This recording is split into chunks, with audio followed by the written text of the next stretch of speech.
In 2002, the government of Rwanda decided that as much as the country needed to be rebuilt and had many priorities, it was decided, in fact, by our top leadership that tourism was going to be one of the key economic drives. That the underlying success of tourism in Rwanda was going to be only if we did a sustainable tourism, and also by protecting our 3 national parks and really making sure that conservation was at the top of mind of everything that we were doing.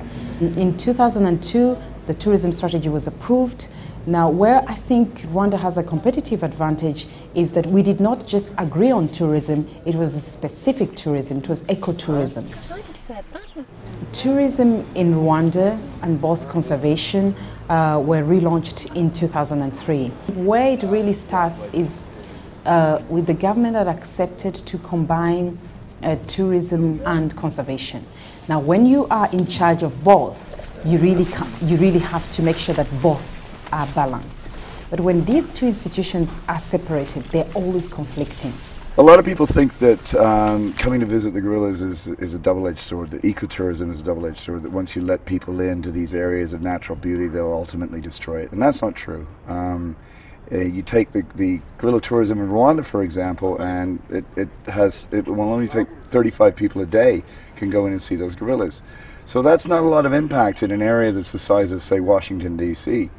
And it's essential, and it really is working, to have some kind of economic benefit from keeping these rare endangered apes alive. By 2010, we should be looking at 70,000 visitors visiting Rwanda, without looking at many people coming to Rwanda, but really looking at the length of stay.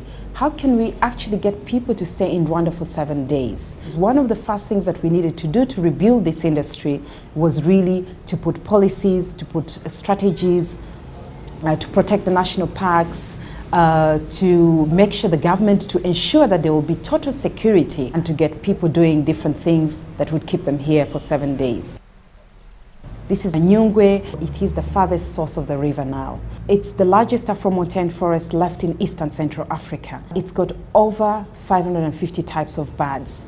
It's got orchids, it's got trees. It can be both a scientific trip and a tourist experience, especially for people who like adventure. The other 13 types of primates, that is even what really made us believe that the person who will be interested in the gorillas would definitely like to be introduced to a new product that would not only give them the chimps, but would also give them the Collobus monkeys, the Mangabys, the blue monkeys, and all the other monkeys that are in that forest. And to add to Nyungwe as well, there are hot water springs around there. So the essence of well-being could actually be found in that whole area. A few years ago, the community had nothing to celebrate because the only relation with wildlife was always conflict. But when they start seeing that 5% of the revenue that we generate goes back to the community, and they start seeing the water projects, health centers, schools, handicraft centers, now people can actually enjoy the success of conservation. We need to involve the private sector. That the private sector have got to be part of conservation. And if we must use the gorillas to really talk about the conservation method, that is what we are going to do.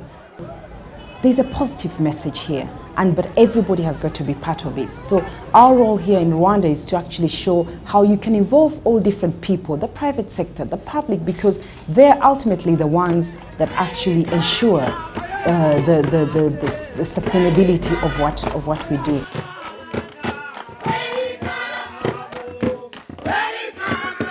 You know, you hear the terms thrown out, oh, they're 300 kilos and the such, but until you go up and you actually, until you can see a silverback sitting there, you know, living, breathing, absolutely massive.